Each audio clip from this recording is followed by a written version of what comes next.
pumping. One of my toys. It's for my personal collection. Dragon's teeth.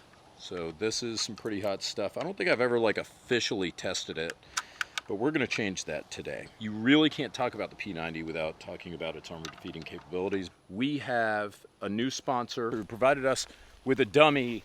I checked, this dummy is indeed anatomically correct, and therefore I would assume suitable for ballistic testing. We have a level 3A extreme armor. I don't even know if they make that anymore, but got this from a buddy of mine who's a cop. This is soft armor they used to wear to protect themselves from pistol, shotgun. Probably not going to work on a rifle. Hate to ruin the surprise for you. This is not going to go very well for our test dummy. Let's check it out. Here we go.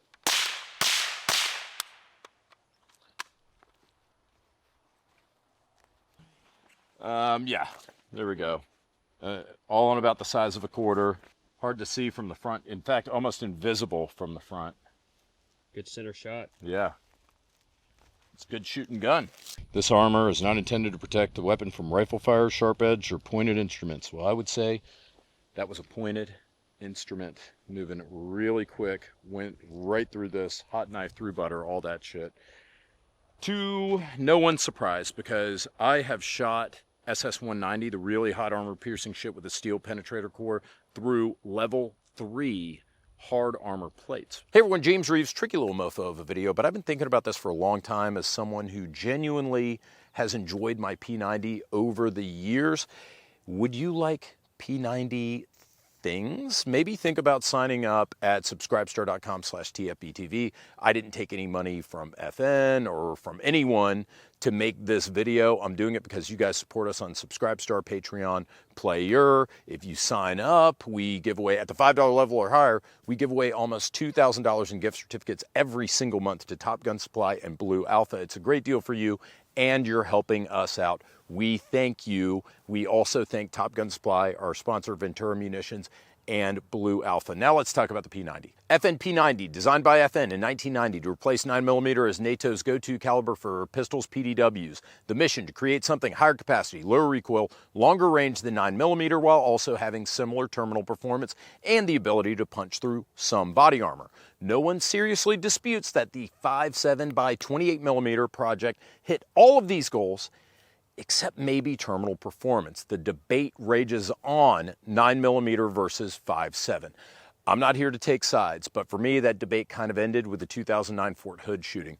The shooter, Major Nadal Hassan, killed 13 people, wounded over 30 others using a stock FN 5.7 pistol, the least powerful 5.7 platform, loaded with commercially available sporting rounds, not armor piercing, not military law enforcement, just the ammo you can buy at Cabela's. Civilians can only buy soft metal hollow point sporting rounds, which aren't designed to defeat body armor, but can do massive damage to soft tissue. The FN 5.7 pistol has a 4.8-inch long barrel compared to the 10.4-inch barrel from the P90, 16-inch barrel from the PS90. Both the P90 and PS90 will give you way better velocity and terminal performance, but 13 people were killed in 10 minutes and 30 wounded with a pistol using commercial ammo. The 13 killed hit center of mass or in the head. Only 1 or 2 victims shot center of mass or head survived, and all but 2 died on the scene. It's a grisly way to make the point. I hate bringing it up this way, but unfortunately, it's the best anecdotal evidence that we have to show that 5.7 is a very dangerous and deadly cartridge. If you think 5.7's weak based on ballistic gel test, I would suggest steer clear. That's fine. I'm not saying 5.7 is definitely better than 9mm, only that it is in every way and maybe from a terminal ballistic standpoint. But I'm not going to make an ill-informed conclusion based on a Wikipedia article about a terrorist shooting either. I will say, Ryan and I tested FN's new defense ammo in gel. Nuts. Like super, super nasty. I'm just waiting for FN to confirm some details before I can release that video. FBI 10% ballistic gel right down range, a 16-inch block. We're going to shoot it, then we're going to measure it, look at the expansion, see how it does. Woo! God, that's zesty. See how it did. That would be unpleasant. The defense penetrated about 13 inches, and that's consistent with performance that I've seen on other channels testing this round. 12 to 18 inches is what's considered ideal through ballistic gel. Of course, I got to mention ammo prices. 5.7 used to be crazy expensive, buck around or higher, but that gap is closing thanks to companies like Federal, CCI, even Palmetto State Armory making it more affordable. It's still much more expensive than 9mm, but it's not the dollar around nightmare it used to be. You're looking about 50 cents around for AAC, that's PSA's ammo company, or Federal, they're plinking ammo. So if you're cool with the ballistics and the price, here's why I think you should get a P90 over just about anything else.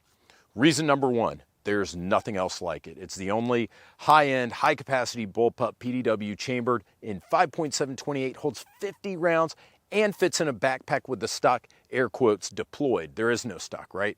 Downward ejecting, so you don't have to worry about brass bukkake, totally ambi, 50-round top-loading magazine that doesn't add to the dimensions of the gun, which is insane. Think about that for a second. 50 rounds, all goes in the top of the gun. There are some 5.7 alternatives, but none really compare. I think the LC Charger is the best alternative. It's damn good. $999 MSRP, 4 inches shorter and 1.5 pounds lighter than the P90, but that's before you add a stock. Once you add a stock, the weight starts to even out and you end up with a much larger gun at about the same weight, and you're limited to 20 rounds. Kel-Tec P50 holds 50 rounds. It uses P90 mags. It's 1 pound lighter than the LC Charger, but it's awkward to reload, and it's made by Kel-Tec.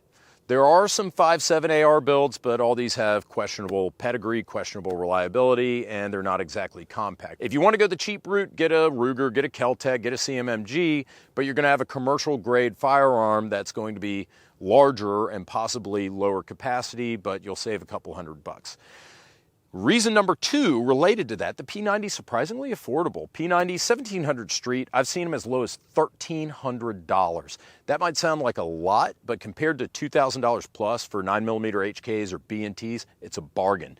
HK SP5 selling for $1,000 more than the P90 right now. Think about that. The P90, less widespread than the MP5, been around for less time, more complex than most regular blowback PCCs, built by FN, a premium manufacturer, but it's priced like a commercial spec gun. People are dropping over $1,000 more for the H&K SP5 or $1,500 for a CMMG Banshee and 9mm. Perhaps the closest thing price to performance, the MPX for only a few $100 more than the P90. Comparatively, the P90 is a deal if you can get it for $1,500 or less. To be fair, you'll still have to pay to get the barrel cut down or swap it if you want to go short barrel, but that'll still be hundreds of dollars cheaper than an HK or a B&T. Reason number three, mags, pretty cheap.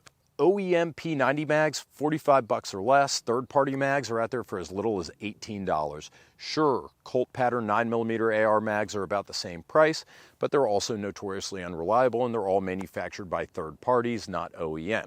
OEM MP5 mags will cost you $75 or more each if you're lucky. MPX mags, $50. I've got 20 or 30 P90 mags because I found them at Gallinson's for like $29 a few years ago, so I stocked them deep.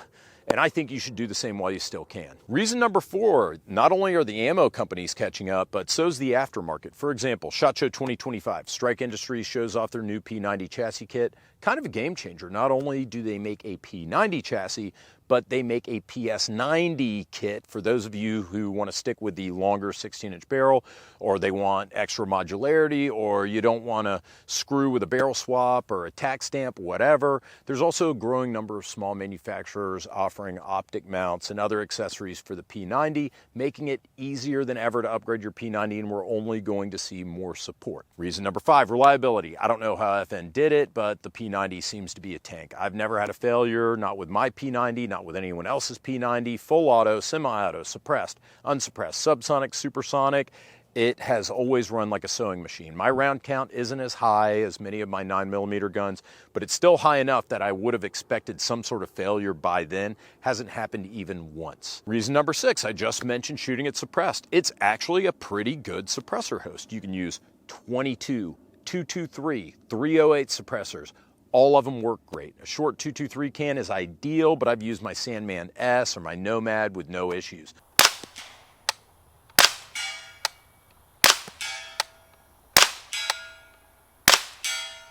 All right, now I'll stop shooting it at steel. You hear it thumping the berm. One thing to watch out for though, back pressure. Some suppressors can create enough back pressure to unseat the mag if you don't have it tightly secured. So test your setup before you trust it. Also, Subsonic 5.7 exists, and it's way better than Subsonic 22LR. I know that's what you're saying right now. It's just 22LR. Subsonic military law enforcement only SB193 is 55 grains. Fiocchi is 62 grains, so that's 30 to 50% heavier than Subsonic 22, meaning 30 to 50% more energy. Plus, Subsonic 5.7 is capable of punching through multiple layers of Kevlar that would individually stop 9mm cold. I personally have shot through 3 Kevlar plates rated level 3A that would each stop a 9mm round on its own, yet SB193 glides through a whole stack of them. It's totally wild.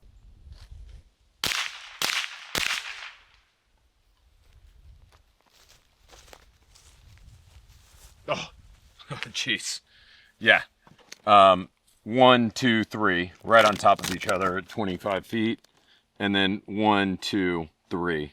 Just holes right on the other side. I mean, just not even close. Like there was zero resistance from Subsonic. Reason number 7, it's just freaking cool, y'all.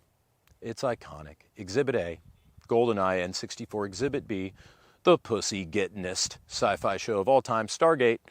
JK, you didn't get laid if you watched Stargate unless you actually owned a P90. Exhibit C, big titty Outer Haven troopers from Metal Gear Solid. This is the sci-fi gun.